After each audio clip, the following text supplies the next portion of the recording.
Well, but that's why I think it's so interesting to talk to you all as mayors, because you actually have to deal with these people day to day and secure their safety, as you said, but also, you know, remain compliant. In Oklahoma, it looks like the Highway Patrol works with ICE to conduct stings. So you do have some working together of state. Yeah, I mean, it's a state federal agency, the Oklahoma Highway That's Patrol. Right. That is not our police department. Right. But when you see that working together, is it smooth?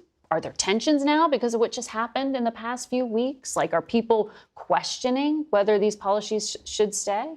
Well, I mean, let me differentiate and make it clear. Do people look at Minneapolis and say that could happen here? Well, of course, I'm sure every mayor in America here in D.C. was feeling that way, and again, not because any of us think that there shouldn't be immigration enforcement. Right. You know? I mean, this is not the question. It's just, how is it managed?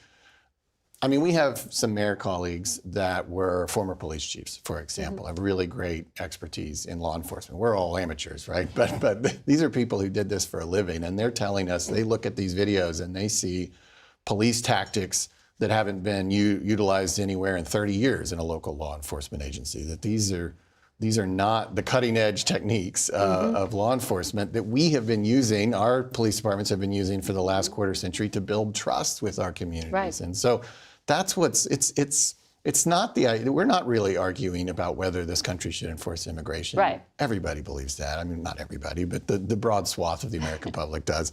But what we are arguing about is police tactics and strategies and managing engagement with residents on the street. You know, we have built so much trust in these last few years and worked really hard at that. And obviously, this whole situation has threatened to erode that trust. Yeah.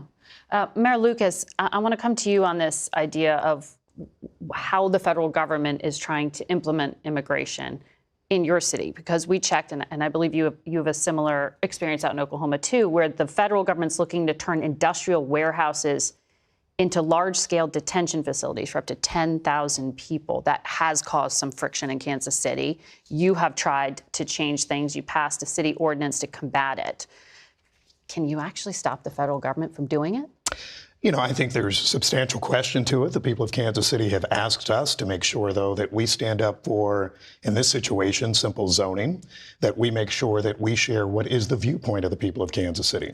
There absolutely is a supremacy clause. There's also a 10th Amendment. And so in our view, which is reserved to the states, which includes local zoning, local police powers, particularly where private contractors are in the transaction with the city, we have the opportunity to engage. There's been a long fight near us in Leavenworth, Kansas, for a prison and a military base, where they've also managed to reject the placement of a federal facility working through a private enterprise. So we wanted to make clear not only that people largely didn't want a 10,000 person detention facility near them, but also that they have to go through things like zoning, a special use permit. It sounds in some way boring. It is core to what government is. But I think taking us from perhaps the political issue, there's the simple one, which is in all of our communities, we want to make sure people are treated humanely.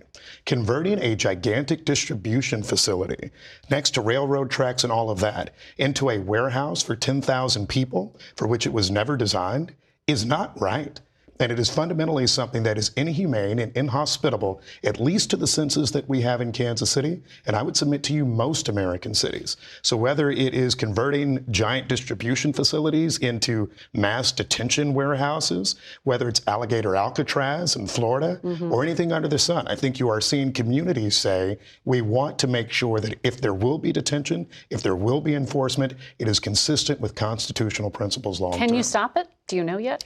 You know, I think that probably that'd be a federal district court determination. I have seen there have been many zoning battles over the years about what can be done. I think the fact that you mainly have private enterprises that are looking to build these then lease to the government creates some level of a question.